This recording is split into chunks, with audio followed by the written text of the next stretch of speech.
ये है happy home multi channel का प्रसारण सीधे आपके सामने।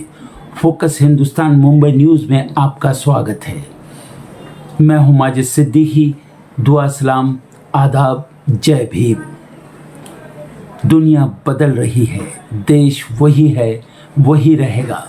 हक और हकीकत को बताने वाले खामोश बैठे हैं। आने वाला वक्त ही बताएगा। वीडियो को आखिर तक देखिए। आज की ख़ास खबरें।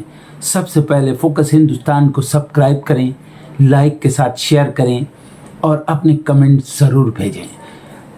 समाज को जगाने के लिए आपकी ज़रूरत है। फिर आऊँगा ताज़ा खबरों को लेकर। माजिद सिद्दीकी, जय हिंद।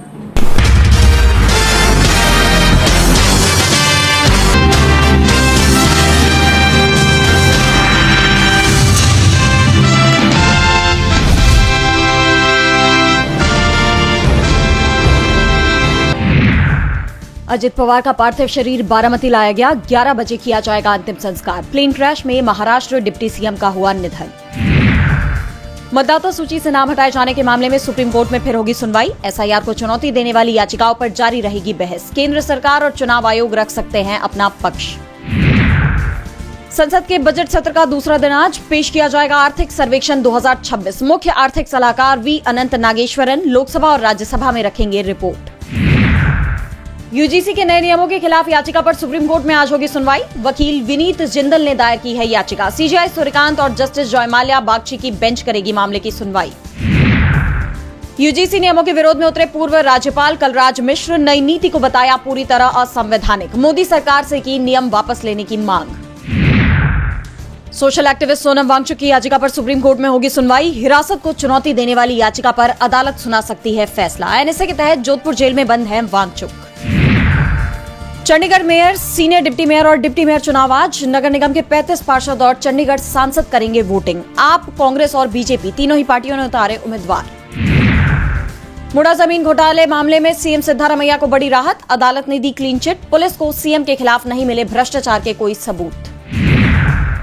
बिहार कैबिनेट की अहम बैठक आज। सीएम नीतीश कुमार की अध्यक्षता में पटना के संवाद भवन में होगी बैठक। राज्य सरकार ले सकती है कई बड़े फैसले।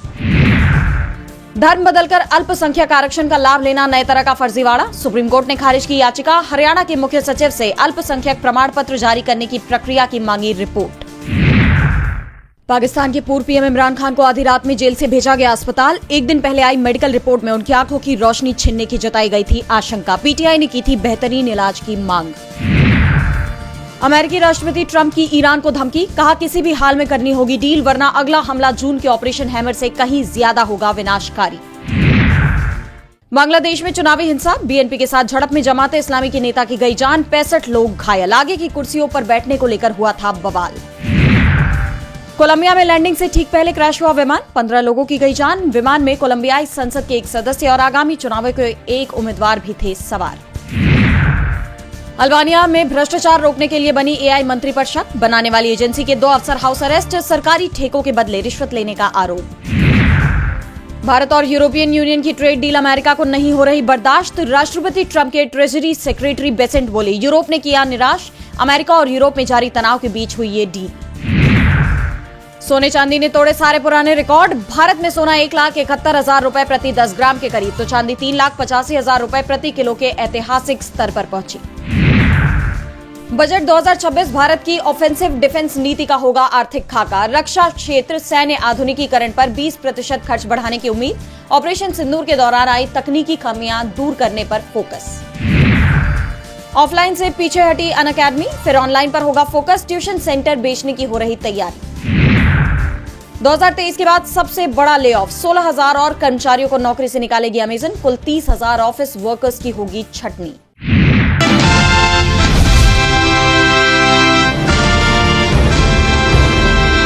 बारामती के विद्या प्रतिष्ठान मैदान में महाराष्ट्र के उप मुख्यमंत्री अजित पवार का अंतिम संस्कार पूरे राजकीय सम्मान के साथ हुआ।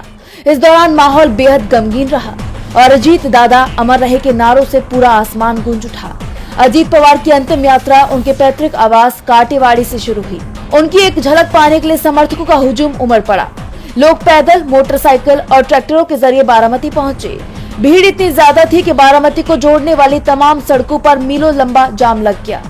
अपने नेता को आखिरी विदाई देने के लिए महाराष्ट्र के कोने कोने से हजारों लोग जमा हुए थे। उनके दोनों बेटे पार्थ और जॉय पवार ने अजीत पवार को मुखाग्नि दी। अंतिम संस्कार के समय महाराष्ट्र सरकार का पूरा मंत्रिमंडल बारामती में मौजूद रहा।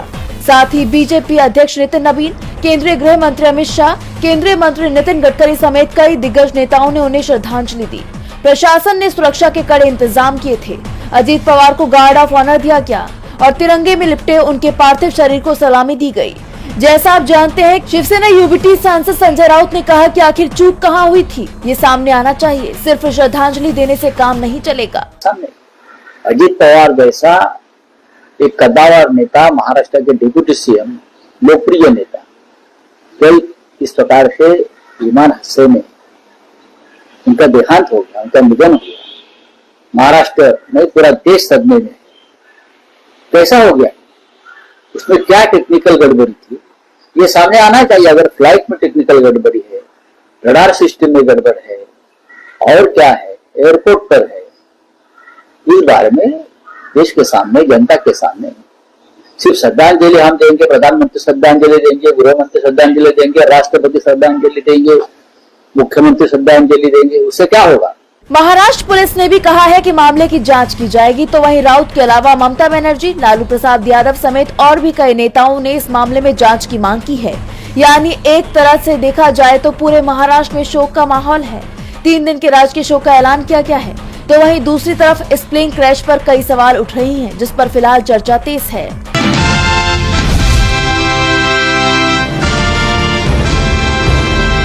महाराष्ट्र के डिप्टी सीएम अजीत पवार की प्लेन क्रैश में जान जाने के मामले ने सभी को झकझोर कर रख दिया है। घटना के कारण मुंबई की राजनीति की रफ्तार भी रुक गई है और इसका सबसे बड़ा असर बीएमसी के आगामी महापौर चुनाव पर पड़ता दिख रहा है। दरअसल बीएमसी चुनाव के नतीजों के बाद अब सबकी निगाहें महापौर पद पर टिकी हैं।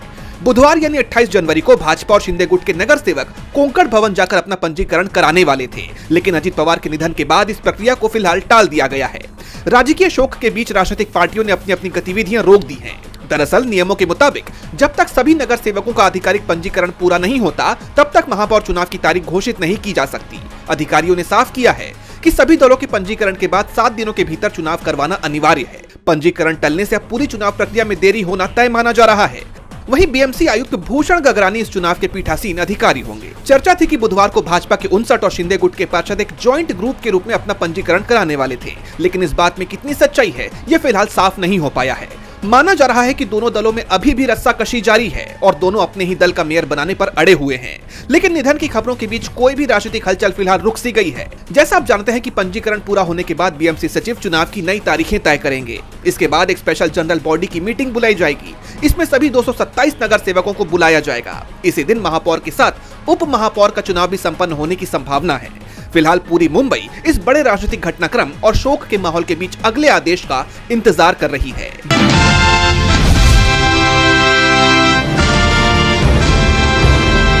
उत्तराखंड के अंकिता भंडारी का मामला लगातार बढ़ता जा रहा है। इस मामले पर विपक्ष और जनता के आक्रोश के बाद मुख्यमंत्री पुष्कर सिंह धामी ने बड़ा फैसला लेते हुए इस मामले में सीबीआई जांच का ऐलान किया था। लेकिन अब सीबीआई को जांच सौंपने को लेकर विपक्ष का शक गहराता जा रहा है।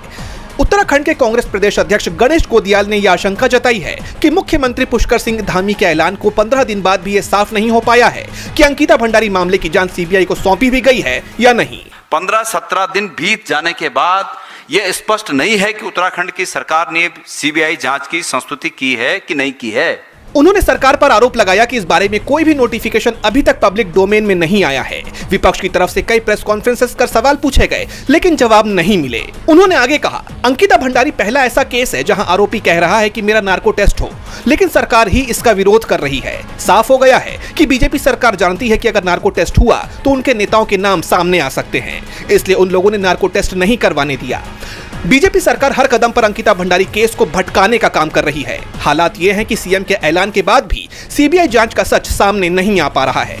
जैसा आप जानते हैं कि हाल ही में सोशल मीडिया पर इस मामले से जुड़े कुछ ऑडियो क्लिप्स वायरल हो रहे थे, जिसमें बीजेपी के पूर्व विधायक सुरेश राठौर की आवाज होने का दावा किया जा रहा था, जिसके चलते सुरेश राठौर से पूछताछ की गई, साथ ही उनका नार्को टेस्ट करने की भी बात कही गई, जिसके लिए सुरेश राठौर ने हामी भी भरी थी। लेकिन अब कांग्रेस नेता ने सनसनीखेज खुलासा करते हुए कहा है कि सरकार ही सुरेश राठौर का नार्को टेस्ट करवाने से बच रही है। वहीं कांग्रेस नेता के इस बयान से सरकार एक बार फिर घिर गई है।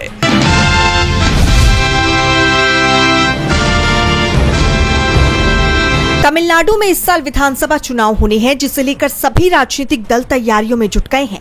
तो वहीं कांग्रेस और डीएमके के बीच सीट शेयरिंग और सत्ता में भागीदारी को लेकर चर्चाएं तेज हैं। कांग्रेस डीएमके से 35 से 40 सीटों की मांग कर रही है। इस बीच 28 जनवरी को द्रमुक संसदीय दल की नेता कनिमोझी ने दिल्ली में कांग्रेस सांसद राहुल गांधी से मुलाकात की। आपको बता दें कि सोनिया गांधी के आवास 10 जनपद पर हुई इस बैठक में तमिलनाडु विधानसभा चुनाव के लिए सीट बंटवारे को लेकर फिलहाल कोई सहमति नहीं बनी है। कनिमोझी ने राहुल गांधी से करीब 1 घंटे तक लंबी चर्चा की। खबरें हैं कि बैठक में दोनों नेताओं ने उन मुद्दों पर बातचीत की जिन्हें हल करने की जरूरत है। बैठक के दौरान राहुल गांधी ने डीएमके से आग्रह किया कि वो पार्टी अध्यक्ष मल्लिकार्जुन खड़गे के जरिए गठित टीम से सीटों के बंटवारे से जुड़े मुद्दों को सुलझाने के लिए बातचीत करे। जैसे आप जानते हैं कि राज्य में कांग्रेस डीएमके के साथ गठबंधन में है, लेकिन पार्टी सरकार में सहयोगी नहीं है। कांग्रेस साल 2021 में हुए विधानसभा चुनाव में 25 सीटों पर लड़ी थी, जिनमें पार्टी ने 18 सीटों पर जीत दर्ज की थी। पिछली बार के मुकाबले इस बार कांग्रेस ने ज्यादा सीटों की मांग की है। अगर देखा जाए तो इन कुछ सालों में कांग्रेस पूरे देश में एक मुख्य विपक्षी पार्टी बनकर उभरी है। साथ ही कांग्रेस की जन स्वीकृति भी बढ़ी है, जिसे देखकर माना जा रहा है कि डीएमके के लिए अब वो सहयोगी की बड़ी भूमिका निभा सकती है। खैर, सीटों के बंटवारे को लेकर बैठकों का दौर जारी है और उम्मीद जताई जा रही है कि ये मुद्दा जल्द ही सुलझ जाएगा, क्योंकि मुख्यमंत्री एमके स्टालिन के कांग्रेस नेतृत्व के साथ अच्छे संबंध है।